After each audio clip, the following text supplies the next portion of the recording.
190 години постоење, токму на 19 мај, тоа е за неколку денови од сега, ќе го одбележат овој голем јубилеј. Ова е најстарото активно или живо училиште во Македонија. Станува збор за Основното училиште Свети Кирил и Методи од Скопје и токму тоа е поводот за нашата дружба денеска, да отвориме некои нови ризници, да се навратиме некогаш како било образованието, да прочепкаме во некои подлабоки теми кога е образовниот процес во прашање и да дознаеме зошто или во што е тајната, можеби зошто во училиште се уште функционира и како се одржува таа долга образовна традиција.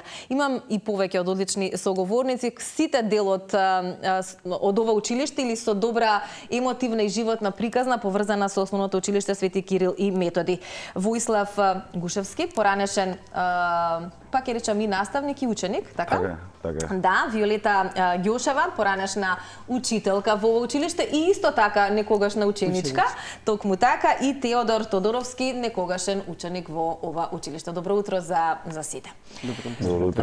Ние веќе многу работи си откривме, но мислам дека ќе биде фер и пријатно и за гледачите да споделиме убави работи, спомените кои што ве врзуваат со ова училиште, па наставнички или професорки, ќе започнам со вас. Учителке, ќе започнам со вас. Кои времења ги паметите како можеби најубавите од кои што ве врзуваат или емотивно ве потсетуваат на едни убави приказни токму со ова училиште, со оглед на тоа што многу генерации поминале низ вашите раце, низ вашите предавања, но и вие сте нели некогашна ученичка токму во ова училиште. Токму така, значи моите почетоци или влезот во Основното училиште, тогаш Основно училиште Свети Кирил и Методи, е некаде 60-тите, 66-7 година, кога станав ученичка во тоа училиште. Па се вратив 85-та како учителка. Мојата учителка беше Марика Муратовска. За жал таа не беше веќе во училиштето, меѓутоа имаше некој дел од наставниците. Убаво ми дојде заради тоа што навистина го сакав ово училиште и можеби сосема случајно беше да влезам, зашто претходно работев веќе во едно друго училиште. Меѓутоа сакав, едноставно посакував. Цели 37 години останав, значи до крајот на мојот работен век се пензионирав таму, што значи целиот работен век всушност го поминав. Малку беа годините претходно. Но убави спомени ме врзуваат секако. Да, што носите како спомен, вака кога ќе ве навратиме, верувам дека и сега со филмот кој што се работи, со книгата и со сите оние проекти за кои што ние секако ќе зборуваме утро во студиото, ви евоцираат едни убави спомени, незаборавни моменти. Билите 37 години, тоа што значи? Колку генерации поминале со вас? 317 ученици, значи мои ученици, во 10 генерации распределени. Нашето училиште има целодневна настава, така да во почетокот целодневната настава беше само 2 години, тоа значи 2 учителки се 2 години, потоа едната продолжува, другата се враќа. И затоа кај мене се 10 генерации собрани во овие години, затоа што на почетокот, како помлада, одев 2 години, па се враќав со други првачиња. Подоцна веќе целодневната продолжи до 5-то оделение, така да цело време бев со тие ученици. Еве Теодор е еден од една од тие генерации. Мој омилен ученик во смисла на тоа што беше велам умно детенце, вредно, трудолюбиво. Имало многу такви, многу сум среќна и горда, значи на кога денес знам, комуницирам со доста од нив. Сите стана успешни луѓе, значи сите одат по прав пат, тоа ми било секогаш најбитно, не дека мора сите да бидат доктори, професори и така натаму. Иако имам ученичка која на 31 година стана доктор на енергетски науки, докторатот го одбрани во Холандија. И тоа за вас е посебна гордост, верувам. Премногу.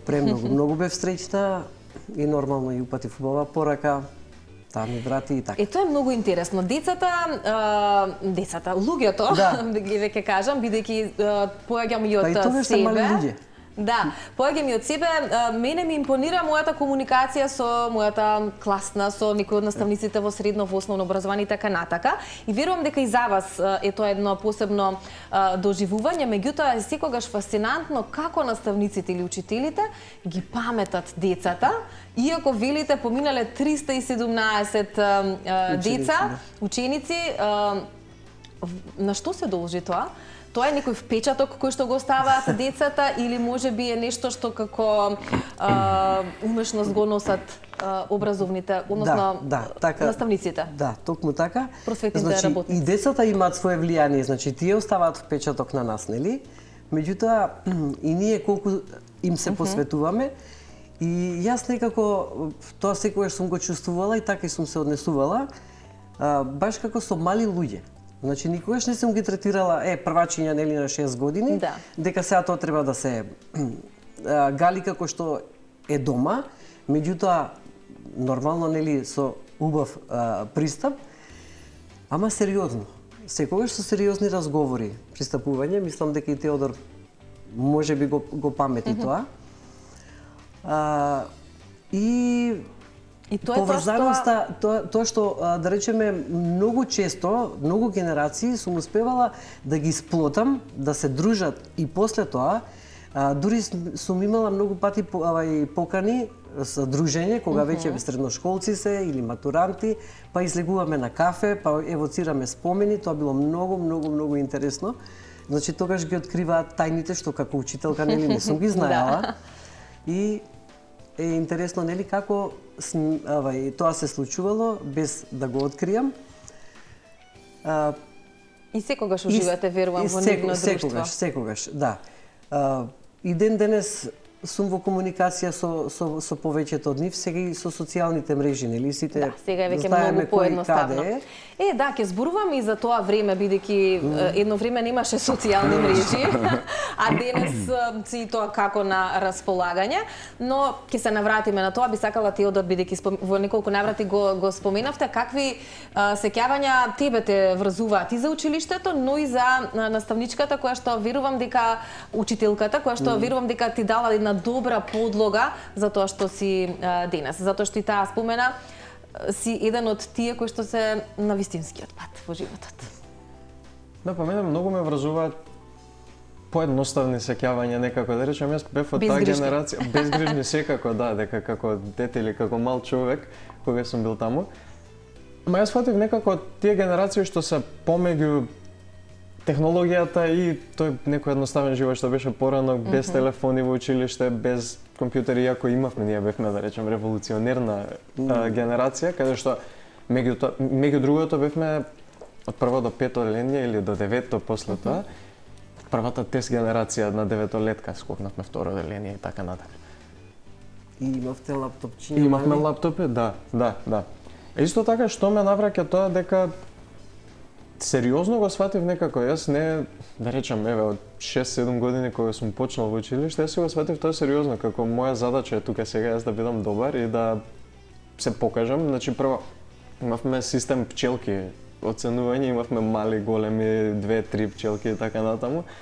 Па после тоа оценки, нели, со бројки и така натаму. И некако цел тој систем мене ми направи да си го сватам сето тоа сериозно, но при тоа и разговорите со учителките што ги имавме, понатака и наставнички, и најразличните предмети и знаења што ни беа представени уште од самиот почеток, некако ставија голем впечаток кај мене. Многу од луѓето знаат да кажат дека основното образование оставило е така некој голем белег и е можеби до некаде заслужно за тоа што се денес во животот. Има кај тебе вистина во тоа, Теодор? Да. Може да споделиш што си во моментов и како што работиш и колку можеби, не знам, имаше тоа основно образование некакво влијание за она што си денес? Да. Јас сум по професија психолог, но работам во маркетинг агенција моментално и како психотерапевт покрај тоа. Основното училиште стварно имаше големо влијание, некој каде што развив, па ете такво едно разбирање за поширок спектар на генерации, од, нели, децава дека се помали деца, дека се до тинеџерите и така целиот тој развој. Па постои кога бев во средно, јас се враќав сепак уште и гледав некоја верзија од себе што сега постои надвор од ова училиште, ама е пак поврзано некако.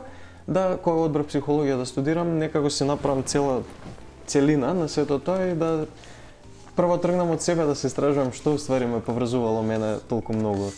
Еве нешто интересно што ден денес јас си го сонувам моето основно училиште. Многу често ми се враќа на сон, што ете значи дека зборува дека оставило многу длабок сеќавање има белек оставен, во твоето растење. Со нас и Воислав, ако се добро запамтив, Теодор бил твој ученик? Така е. на двајцата. На двајцата јас учителка 5 години, а потоа Поред, Тоа значи сакам прво да кажам. до пето, Германски. па Да, после значи ќе биде. Воислав бил ученик на вас, а Не. добро, ајде. Значи, Теодор мој ученик, а потоа на Воислав ученик. Добро. А јас бев Воислав ученик на колега. колешка Да. на Вики, а после тоа бев и колега на Вики. Вие сте Работече. вие сте Значи, малку се некогашни работите колеги. комплицирани тука. Не, ма тоа зборува дека на сте комплекси, не се многу комплицирани, поврзани. Многу комплекси. се Да, поврзани, поврзани. сите имате некое длабоко чувство со училиштето. Воислав, Да. кои се твоите емоции кои што те врзуваат или какви спомени носиш од затоа што некогаш си бил и ученик во училиштето, Да. а си бил и на позиција Наставник. Знаеш, цело време си кажем, некако си зборам сам со себе, многу време поминам во својата глава кога е тоа школа прашање. Мене целиот живот некако испадна да ми се врти во тој круг таму околу школата. Значи и основно, и факултет. После тоа се вратив да работам таму. Кога се враќаш во школата како наставник, значи некој патување во минатото, кај што Да. јас начекав наставници кои што беа уште активни наставници во школата, кои што ми станаа колеги, кои што веќе ги гледаш поинаку од тоа како си ги гледал А ти понатаму. предавале тебе? А ми предавале на мене. Тој е некој мост, значи, од некој минато и сегашност, некој премреже и тео после тоа ми стана ученик. Така што, значи, да се биде за мене лично, значи, дел од Кирил и Методи како наставник, како ученик, беше буквално да знаеш како да го живееш Скопје. Смешно звучи, може чудно звучи, меѓутоа Ама и да клима, Теодор. мене согласува. Мене Кирил и Методи ме научи како да бидам скопјанец во вистинска смисла на зборот. Кирил и Методи ми беше и дом, после тоа ми беше и работно место кај што веројатно си ја правев најголемата љубов што некогаш сакав да ја правам. И така дојдоа други и проекти и активности кои што понатаму ме поврзуваа со школата кога престанав да работам таму. Многу е голема темата, значи може многу да И сега кажам. си дел од проектите кои што се создаваат, а се со цел нели да се одбележи овој голем јубилеј 190 години од постоењето на ова најстаро активно училиште во нашата земја. Певе може да споделиме, се работи на еден документарен филм, се работи на книга кои што исто така ќе бидат промовирани токму за патронатот кој што ќе се случува на 19 мај. Дали сите некако сте вклучени во целиот овој проект? На кој начин? Или ајде од каде идејата конкретно и за филм и за книга? Јас се погоди да бидам дел од училиштето 96-та година, кај што се тоа правеше патронат 160 години на школа. И тоа беше невидена работа, од тоа време се издаваа некои книги, се печатаа некои брошури, слики и така натаму, монографии, знам дека имаше некои мои текстови, тоа бев мал и така натаму. Откако престанав да работам... Дали сега, извини, на оваа возраст си ја погледнал монографијата со твои текстови? Ја имам дома стално да читам. И? Многу ти убава. многу ми е пријатно, има тука некои зафрканци, некои од мојата генерација, од некои што веќе ги знам, кои што се тука некаде колку мене. Значи, читам и се наваѓам на тоа како си размислаш, што си правил, кој со кого се сакал, кој со кого не се сакал, кој со кого после часови пред часови што правил. Така што многу динамично. Кирил и Методи е невидено културно богатство на Скопје. Значи, не знам луѓето колку се свесни за тоа.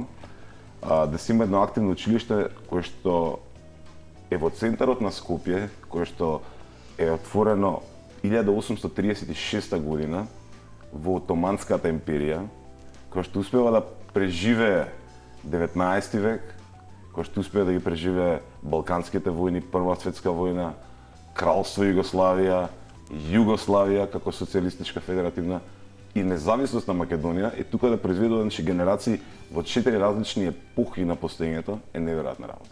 Каде што уште имаме Значи, буквално остатоци или докази како се учело пред 90 години, пред 100 години, дневници, книги, така натаму и така натаму. Мислам дека луѓето не се свесни.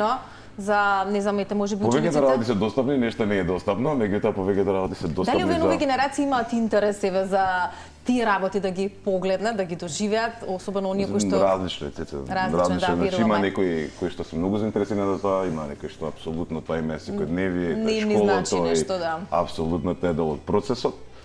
Меѓутоа, значи неверојатна културна историска вредност на градов, на државата. Едно од најстарите училишта на Балканот, дефинитивно најстарото училиште во Скопје. Мене ми беше кога дојде идејата да се прави нешто за 190 години, ми беше како луѓе дајте ова, мораме да го направиме затоа што има тука многу да се каже, многу да се снима, има толку многу наставници мои поранешни и нивни наставници кои што се сега по 80 плюс години стари. Ми некои луѓе ова мора да го вековечиме некако пред таа генерација да ми отиде. Значи буквално и да оставиме обележи за нешто што можеме да го споредиме за 10 години сега, за 200. Така што тоа е тоа. Да, длабоки емоции гледам вака кога зборувате, навистина е задоволство да ве слушаме. Споменавме образованието некогаш и сега. Виолета, Теодор спомена нешто пчелки, оценување, така, нели? Некој нов принцип на кој што функционира образованието сега, но вие го фативте времето кога немаше ниту социјални медиуми, ниту електронски дневници, кога, ајде малку да се навратиме на тоа време, кога оценувањето можеби имаше една друга димензија. Што ќе кажете на ова денешно оценување и на некогашното во кое што вие живеевте? Има голема разлика. Значи, секојаш зборуваме за споредба, како да споредиме, меѓутоа разликата е огромна. Ако се вратам на почетоците, значи тоа било многу слично од оној период кога јас сум била ученик. И мислам дека оценувањето беше сосема во ред од прво оделение. Значи, во тој поглед и дечињата и родителите знаат, нели, кој до каде е. Кога се укина, нели, бројчаното оценување, се воведе описно и тоа стана на некој начин шаблон, наискрено. Значи, нема тука што да се измислува, со мали варијации во индивидуата на детето нешто да се допише. Меѓутоа шаблон беше. И е. Се уште е, за жал. За жал. Сега, ова што го спомна Теодор, оценување пчелки, ние така и до душа и се нарекувавме, паралелката ни беше пчелка и си имавме направено пано каде што на секоја пчеличка имаше име, нели, на секое дете и имињата на двете учителки на матиците, да речам, нели, така. Тоа го правевме повеќе за да им биде нив интересно, нели, примамливо, за да добија човек една пчелка, две пчелки, имавме и печатчиња. Тие се сеќавам дека ми ги направија во едно, не знам никако кој ги правеше, меѓутоа кога ме праша, а зошто се, рекоа овие ве частиме ние. Значи, вакво нешто дека не се случило, ете една идеја, печати пчелки, нели, па голема, мала, средна и на тој начин тие си го оценуваа самите трудот, нели, и се трудеа, нели, да биде се тоа побрзо, подобро. Сега баш Теодор како што рече, револуционерната генерација, можеби го паметите оној период кога се скокна од односно се премина од 8-летка на 9-летка. Кога се воведе 9-летка? Па тие беа генерацијата кои што скокна едно оделение за да можеме, нели, да завршиме со 5-то оделение. Во тој период се воведуваше и па нешто порано, меѓутоа во тој период веќе ги добивме оние малите компјутери. Дигитализацијата во образованието започна, па после, нели, мобилните телефони, меѓутоа јас конкретно можам да кажам и тврдам дека до крајот, до последната генерација, моите ученици ниту еден не носеше телефон во училиште во договор со родителите. Прифаќаа родителите, никогаш немав проблем. Зошто? Отпор не. Апсолутно не им се потребни. Значи јас им бев достапна 24/7 без разлика и дали сум дома или не сум. А кога се во училиште децата можат ако сакаат нешто имаат потреба. Така да велиме, мислам, кажувам дека разликата е огромна без телефоните и со телефоните. Сега Тешка ли е борбата на овие денешни просветни работници кои што се во делот на образованието и кои што еве сите и Воислав Клима, да, борбата е огромна, тешка, макотрпна, но кој страда најмногу? Децата. Затоа што повеќето од родителите едноставно сакаат, мислејќи дека ги заштитуваат, им прават огромна штета на собствените деца. Значи, да имав една ситуација, сега баш во моментов се сетив, последната година, како да пречувствуваа, од многу генерации, многу ученици доаѓаа да ме посетат. И во еден разговор, еден ученик ми вика вака, па учителке, вика, јас не можам да ги разберам, сега тој, нели, млад, возрастен човек, нели, со семејство, вика, не можам да ги разберам денешниве родители. Иако и тој родител денешен, млад. Вика, јас кога бев ученик, ако направев глупост, пази, глупост, значи немаше тоа некои страшни били како денешно се случува. И ако му пренесете на татко ми вика, до дома, вика, ќе ми зборува. А не дај Боже, вика, ако се изнервира и е нешто полошо, кога ќе дојдеме дома и чотекот, вика, ќе ми го удри. И јас, вика, знаев, и после тоа, вика, како да се однесувам. А денес, вика, родителиве, наместо да ја сватат грешката на собствените деца, вика, тие доаѓаат и се расправаат со вас, наставниците. Тоа е една голема вистина и тука е грешката.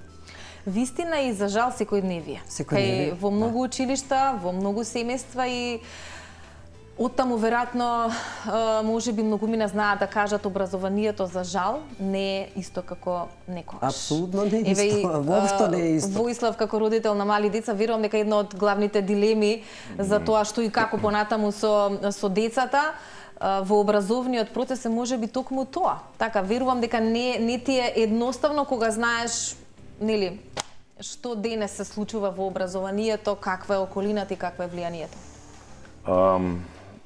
Со Вики многу добро ги знаеме, значи позадините и како изгледа целото тоа образование. Значи може многу да се критикува, може многу да се фали. Наставникот денеска како наставник, јас веќе не сум 3 години, 4 години веќе во образование, меѓутоа наставникот како индивидуа, како представник на образованието се чувствува незаштитен. Тоа значи дека Каде го изгуби авторитетот? Тоа значи дека денеска родителите имаат екстремна голема моќ врз наставниците, можност се да се каже, се да се пише. Фактот дека наставникот мора да биде достапен на Viber, на WhatsApp 24/7 со различни прашања и одговори. Значи тоа не треба да е така. Значи наставникот завршува со работа, да кажеме во 4 и тука веќе треба да прекине било каков однос со родителите. Наставниците се сега буквално изложени на тапет, па кој што пишал, кој што кажал. Јас имав ситуации кај што веќе, значи тоа беше последната година, две, кај што веќе сериозно се разочарував од самиот начин, самиот модел како е представено образованието. Мене ми се случи на 2 пати, мене ми влегува родител на час. Нема чукање на вратата, нема ништо. Добар ден, ти ли си Воислав? Јас сум Воислав, повелете. Значи збориме на час пред 30 деца. Ти да бидеш потивок со моето дете. Значи ми влага родител на час пред 30 деца. Да. Значи ми вика ти да бидеш потивок со моето дете. Значи зборам за жена, за мајка. А како се однесува таа дома, тоа е друго прашање. Неколку слични, значи, ситуации кои што сега нема потреба, нема ни време да се издвојат. Меѓутоа тука почнав да сваќам колку ствари наставникот е небитен. Колку секој може да дојде да каже да направи, во однос на наставниците, колку ствари веќе нас не гледаат и децата преку своите родители лежерно и опуштено. Начинот на кој што се оценува, како се даваат оцени, како се доаѓа до успех, некој просек 4,80 на генерација, мислам, тоа е смешно. Кога се опишував на факултет во Германија и кога им кажав дека имам просек од средно 4,80 и нешто, вака ме погледна на жена и вика, па ти си гениалец. И ја вака гледам што гениалец. Па вика, ти знаеш и биологија, и химија, математика на највисоко можно ниво. Кај нас вика ова е многу ретко. Така што, значи, тоа е секако... Се изместија многу параметри, за жал. Да. Виолета, споменав фативте неколку времења. Како реагираат наставниците кога доаѓаат такви промени? Еве дигитализацијата, воведување, значи и социјални мрежи. Социјалните мрежи факт е дека направија и се уште прават, можеби ги прават и најголемите тоа е најголемата проблеми. Штета што се случува. Да, меѓутоа еве сакам да кажам сте сведок на едно друго време кога немаше такви работи и кога се беше некако помирно, посплотено. Имаше другарство. Имаше пријателство. Сега е тоа нешто исто така можеби во заборав или во изумирање, но на прашањето ми е како учителите реагираат на новите промени, затоа што реформи во образованието имало и ќе има и допрва ќе има, мора тоа да го следи нели новото време кое што го живееме сите ние. Како реагираат учителите на таквите промени? И колку е важно да ги прифатат да бидат во тек, затоа што тоа некогаш нели значи за вас едукација, за вас нов начин на живење и функционирање. Знаете како, во секој случај сите ние различно реагираме. Еве во однос на компјутерите тоа да речем беше една револуција за нас. Јас во тој период бев да не речем нели средни години, меѓутоа сосема нешто ново за нас. Беше многу тешко, искрено кажувам, јас за сите нели мои колешки, ти знам како ние тоа како се едуциравме на кој начин, колку часови, колку време нели сме поминале. Сето тоа е во ред и убаво е и добро е, ама да останеше на вистинската примена на компјутерите. Не ми се чини него сите тоа го знаеме, социјалните мрежи уништија се. Значи од таму тргнува ја нема што да зборувам, сите сме сведоци еве секојдневно, дури за препастувачки податокот заменик правобранителот што го изнесе дека секое пето дете е злоставувано во Македонија, тоа е мислам премногу. Сега зошто е тоа треба да е аларм за општеството, Тоа е сите знаеме, меѓутоа не знам зошто генерално не се преземаат мерки. Се мислам дека останува само на зборување, а не за решавање или сечење на ситуацијата на самиот почеток. Чекаме да ескалира и после само да зборуваме и пак ништо од тоа не се случува. И децата беа многу поинакви, значи во минатото. Имав 42 ученика во паралелка, значи првите генерации, и без никаков проблем, значи излегував на крај со сите. Тогаш описменувањето беше во прво оделение до полугодие и речиси не се случуваше да имам неписмен ученик на полугодие, значи можете да замислите. И на толкава бројка деца? Подоцна, да. Сега не се сеќавам на годината која генерација, инаку си ги памтам дечињата, кога прв пат ми се случи 6 деца да не се описменат. 6. Значи одеднаш. Значи тоа веројатно беше некој пресврт за мене, бев фрапирана дури така многу загрижена како може ова да ми се случи нели сега, не дека они се описмени, а меѓутоа не во периодот кога било и кога до тогаш се случувало и кога јас сум очекувал. Од аспект за социјалните мрежи, Теодор веќе може да зборува од стручен аспект, бидејќи сте сега веќе нели психолог, психотерапевт, па еве може едно кратко објаснување што е конкретно твоето размислување за овие денешни генерации, бидејќи не си ти така толку возрастен, нели? Но си со доволно искуство за да можеш да споделиш со оглед на тоа што ти го живееш ова време. Сметам дека социјалните мрежи многу доведоа до тоа да се споредуваме сите, да ни е достапно на допир со прст, да може да видиме како живеат милионерите, како живеат најбогатите луѓе во Македонија или луѓето што се околу нас, како живеат дома, како живеат надвор од училиштето, например, што јас кога бев ученик го немаше. Бевме сите овде, си живеевме тука, носевме што носиме и немаше простор за споредба надвор од тоа. Да, ние се дружевме надвор од училиштето, имаше, да ја речем во наводници, вистинска дружба каде што се фокусиравме на игра. Немаше нешто сега кој што донел или кој што ќе прави или што ќе руча после дома и така натаму. Ручавме сите заедно, како што каже учителката дека имавме целодневна настава, имавме ние 2 оброци во текот на денот. И тоа е тоа што зближува дополнително. И тоа е тоа што зближува, да, јадеме заедно, седиме на истата маса заедно, го делиме истиот оброк заедно. И сега јадат заедно, пак не е исто. Да, и сега тука исто влијаат и социјалните мрежи, каде што еви како возрастни мислам нека се фаќаме кај што јадеме и гледаме на За телефонот жал. паралелно и не сме присутни само на јадењето, туку сме жал. присутни на уште 300 други работи што телефонот ни ги нуди. Да, тотална дистракција. И во повеќе аспекти влијае тоа. Влијае и на фокусот на На се. луѓето, особено на малите деца, особено во тој развоен период кога уште се развива мозокот и уште не знае на што да се фати, да се врзе и да го формира идентитетот, нели, по некои вредности што му се тука изложени, што му се блиски. За жал. Да се навратиме на поводот за кој што сте тука, 190 години од ова основно училиште, патронатот е на 19 мај. Теодор, на кој начин си ти вклучен оваа година во сите овие проекти кои што пред малку ги зборувавме? Јас учествував во снимањето, бев поканет како гостин Добра. и требаш имав да споделам некоја приказна моја, да се навратам на моите времења и да разгледам некои фотографии, да видам ако можам се нешто да присетиш на најдам, да нешто се убаво. присетам и да споделам со... Добро, и филмот веројатно и ти го немаш погледнато. Го немам се уште, Никој да. филм. Никога не го знам.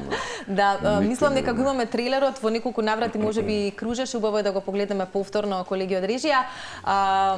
Воислав, колку време работевте на овој филм, кој што премиерно ќе биде прикажан на 19 мај. Во фотографиите погледнавме дел од некои наши познати луѓе во Македонија кои што поминале низ ова училиште, па еве може да споделиме кои се да раскажеме за дел од нив, кој што така зема учество во филмот.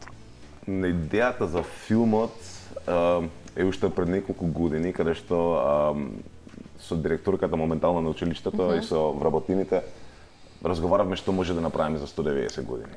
И многу сакав да, бидејќи имав едно искуство веќе со снимање на документарци за Македонија, меѓутоа за Германија и за Швајцарија, значи многу го сакам тоа културно-историско богатство, барем на Скопје посебно. И Кирил и Методи ми беше еден супер пример за тоа. Кога дававме идејата беше да се направи една хронологија на последните, да кажеме, југословенски години и на годините на независноста на училиштето. Значи ги гледате моментално видеата, меѓутоа толку длабоко некако влеговме во целата тема што успеавме да најдеме и материјали и спомени и слики на луѓето кои што учеле многу претходно. Успеавме да се докопаме, буквално за докопаме до некои информации, значи за меѓувојниот период. И некако сама по себе дојде идејата да се изреализира филмот, да споиме 4 епохи, значи и османлиско време, и како што кажа веќе југословенско време и независност. Ова е прв филм, извини, кој што е за училиштето, низ годините? Значи за филм за училиштето има неколку мали кратки филмови веќе направени за претходните патронати. Меѓутоа, да кажем, ова е еден од овој калибар. Од овој калибар малце нешто посериозно направено. Успеавме да најдеме ученици кои што се запишани во училиштето, кои што ќе дојдат на филмот, кои што се запишани во училиштето од 46-та, 7 година, значи тоа зборуваме за луѓе кои што веднаш го фаќаат на југословенски првите години на Југославија. Луѓе родени во 50-тите, 60-тите, се до најмалите, каде што, значи, да кажеме, најмалите се моменталните ученици, првачињата во Кирил и Методи, успеавме да направиме наприлова хронологија на луѓе кои што се помалку или повеќе познати на јавноста, меѓутоа кои што носат некој свој белег во училиштето. Кои Вики, Тео и многу други. Бев изненаден колку луѓе се пријавија да дојдат и да кажат нешто. Освен филмот, значи училиштето прави и една книга на спомени, 190 приказни. И кога веќе го пуштија тоа, ете тука може да кажеме за позитивната страна на социјалните медиуми, кога се објави тоа на Facebook, на Instagram, на се пријавија многу. Значи тука имаше една река од луѓе кои што доаѓаат да се подпишуваат од 7 до 87 години и да кажат нешто за своето лично искуство со училиштето. И некако сето тоа влијаеше да направиме една многу приказна и мислам дека ќе им се допадне на многу. Ова ќе биде настанот на 19 мај, ќе биде од отворен карактер или ќе биде исклучиво за... Настанот ќе биде од отворен карактер, фала Богу, имаме некои гости кои што апсолутно мора да дојдат и ќе бидат присутни. Меѓутоа од отворен карактер ќе биде промоцијата ќе биде во МКЦ, сите се поканети кои сакаат да дојдат. Значи тука ќе имаме еден осврт, значи да ќе им се заблагодарим на поранишните наставници, на поранишните ученици Така што мислам дека ќе биде баш ден за памтење, многу му се радувам. Да, и ние се радуваме затоа што ќе се навратам на почетокот од разговорот кога спомена дека ова е едно вистинско културно богатство на Скопје и на Македонија и треба да го чуваме. Некаде пред крајот ќе споменеме и за уписите, но би сакала господјата Виолета да ни сподели, иако верувам дека споменавте многу деца, сте им дали основата во животот на многу деца, но може ли вака покрај Теодор како еден успешен пример, иако велите многу од нив се на вистинскиот пат, да ни споделите некој кој што можеби многу далеко стигнал низ светот, вака некоја интересна приказна. Се сеќавате вака, ви доаѓа нешто на памет во овој момент? Па еве би ја спомнала преска без име, ја спомнав ученичката Ирена Дуковска, која што на 31 година стана доктор на енергетски науки со одбрана на докторат во Холандија и живее се уште таму. Верувам има уште многу, ако не се сеќавате во овој момент, не замеруваме. Велам сите на прав пат заради тоа што навистина никој не направи ништо лошо во животот. Значи стана успешни луѓе, вредни работници, честни, што е многу битно. За многу знам дека се уште се дружат, мислам комуницираат, блиски се. Тоа сепак пак потекнува од тука, од Кирил и Методи. Од нас, нашето влијание през нив. Значи, сега кога спомнува, сакам да дополнам, значи порано самото министерство и процесот беше образовно воспитно останало. Сега тоа со годините тоа воспитното мислам дека е сосема трнато и од образованието како министерство беше и од училиште. Воспитно образовано. Значи воспитанието пред се, па потоа образованието. Значи затоа што воспитанието мора да се наметне и да се создаде. Да. А образованието кој колку може, тука не се може нешто со сила, нели? Така е. А за жал денеска воспитната компонента апсолутно е изгубена. И постарите генерации посебно обрнува повеќе да кажеме внимание на тој некој дел кај што значи воспитанието доаѓа во преден план. Тоа е голема тема, многу има да се зборува на оваа тема. Во друга прилика. Да, бидејќи сме на самиот крај, уписите за првачињата, можеме ли да споделиме, да им кажеме зошто да дојдат во Кирил Методи? Сакате да кажете ви или јас да почнам? Сакаш ти да кажеш? Зошто да дојдат во Кирил? Затоа може да почнам, па да може дополните после. Затоа што е таму, затоа што е право скопско училиште. Затоа што ќе ги научи на живот, на тоа како да функционираат со најразлични луѓе што се дојдени од секаде, затоа што никој не живее околу Кирил пред се, туку сите доаѓаат од негде и си носат по нешто свое. Може да додадете нешто? Да се надоврам ова што го кажа Тео. Значи Кирил е еден прав пример на скопско училиште. Значи од мое време па до сега паралелките се толку измешани. Значи има по некој турче, има по некој босанче, има по некој албанче, има христијани, македонци.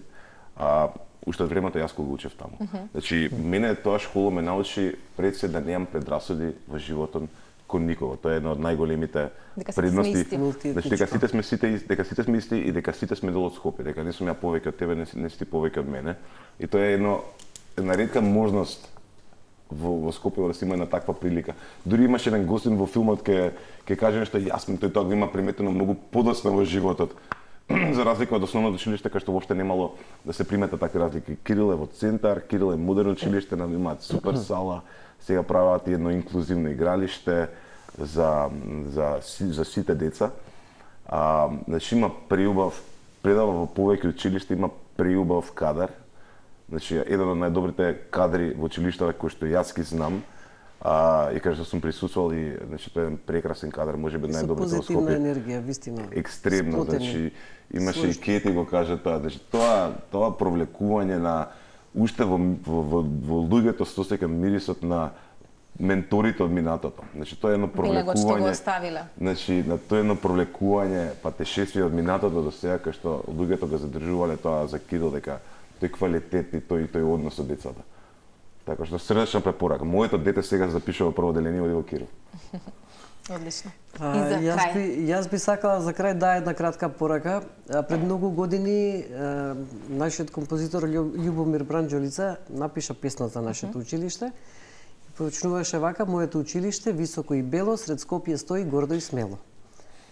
И јас би посакала моето училиште, значи и понатаму гордо да стои пред Скопје и да биде расадник на уште многу успешни генерации. Затоа е повики до сите што сега имаат првачиња, да си ги запишат, нема да сгрешат, заради тоа што нашето училиште е единствено, можеби во Скопје, не, сигурно е единствено, што нема свој реон класично населба околу, туку како што рече Тео, сите доаѓаат од сите страни на Скопје. Така да добре дојдени се сите и нека повелат да си ги запишат своите првачиња и да се уверат во ова што го зборуваме ние. Јас уживав во овој разговор и верувам дека да немавме вакво временско ограничување ќе траеше уште многу долго, заради тоа што не е мала бројка, 190 години евоцирање на многу спомени, секој од вас носи своја приказна. Продолжете и понатаму да го негувате ова културно богатство како што Воислав го нарече. Ви благодарам уште еднаш.